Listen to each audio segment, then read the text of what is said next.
Magandang araw po sa inyo at mga boss. Manakam project, so modular kitchen cabinet, tsaka TV console, part 2. So yung last na pumunta po tayo rito, nag-deliver pa lang po tayo. So ngayon, ayan, okay na. So ito po yung counter po natin, tapos ang hanging, tapos yung center island, tapos may kitchen sink dito, pati dito. So may malit po dito. Tapos ayun po yung sa may drainage niya, tapos sa may water supply niya. Ayan, no? So ito yung drawer.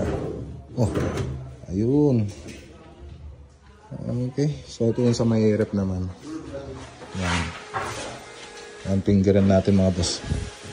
Ikaw nga mag ano? Fingerin mo nga buds, kamain mo.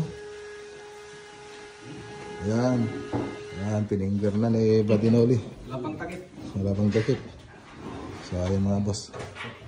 Ang ganda na. Tapos dito sa may TV console. So marine laminated board na matte white, saka ito yung walnut na marine laminated board na ginamit natin, materials. So darating na rin si Crystal Granite mamaya rito para mag-install na ba? Yan, mag-install na sila.